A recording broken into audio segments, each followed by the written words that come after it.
আসসালামু আলাইকুম বন্ধুরা, তোমরা সবাই কেমন আছো? আশা করি অনেক ভালো আছো। তো গুড মর্নিং। তো এখন বাজে হচ্ছে সকাল 8:30। তো আমি এখন রান্না বান্নার আয়োজন নিয়ে বসে পড়েছি।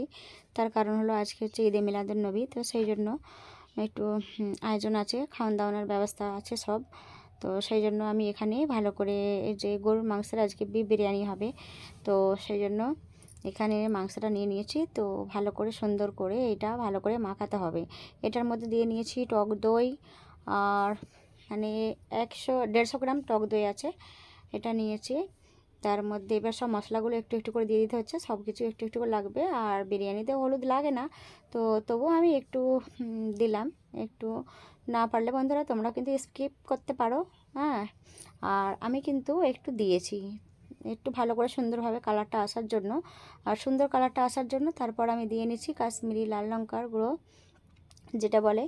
হ্যাঁ, এটা দিলে পরে কালারটা আরও সুন্দর আসে, আরও ভালো হয়। রান্নাটা খুবই ভালো হয়েছিল, অসাধারণ একদম, বিরিয়ানিটা দারুণ হয়েছিল। তো চলো বন্ধুরা, এই যে আমি এখন সব একে একে সব মেখে নিচ্ছি।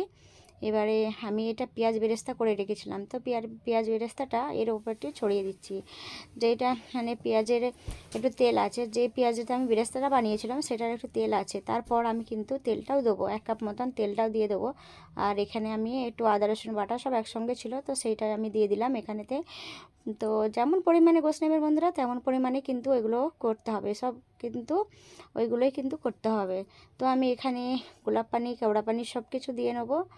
আর যেটা বিরিয়ানিতে যে এতটা লাগে সেন্ট, তো সেটাও আমি একটু এই যে মাংসের মধ্যে দিয়ে দেবো। তার কারণ হলো এটাতে দিলে পরে একটা গোস্টার ফ্লেভারটা একটা খুব সুন্দর আসে, হ্যাঁ। তো সেই জন্য আমি এই মাংসের সঙ্গে একটু দেবো, তারপর ভাতেতে দেবো একটু। তো মানে কী করবো, একটু দিতেই হবে, খুব বেশি দেওয়া লাগবে না, খুব বেশি দিতে হবে না। বেশি দিলে পরেই কিন্তু আবার খাওয়া যাবে না, তো সেটা অল্প পরিমাণে একটু দেবো।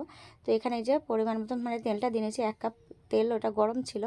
তো এটা দিয়ে ভালো করে সুন্দর করে ম্যারিনেট করে কিন্তু ওটা আমি 1 ঘন্টা জন্য রেখে দেবো, তারপর রান্না চাপাবো। তো বন্ধুরা, এইভাবেই কিন্তু বিরিয়ানিটা বানালে অসাধারণ হবে। আর আমি যে এটা রান্নাটা করেছিলাম, তো তখন ভিডিওটা করা হয়নি, ঠিক আছে।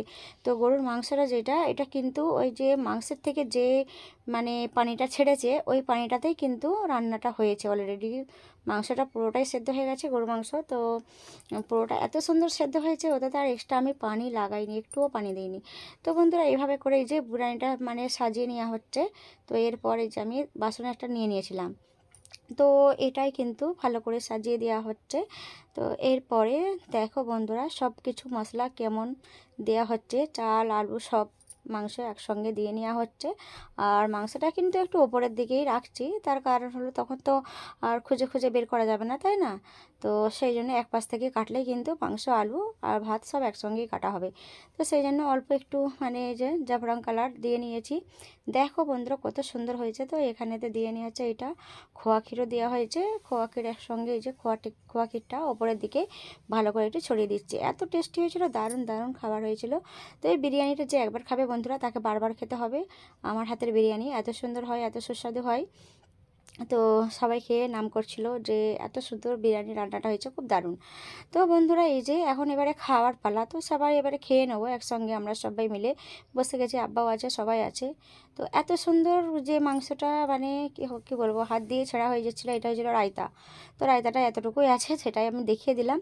তো আর করি না। তো এই যে বন্ধুরা, দইও আছে, আমল দই, এটা আমরা খাই, খুব ভালো লাগে। তো বন্ধুরা, আজকে এই পর্যন্ত, আবার আসবো পরের ব্লগের সঙ্গে।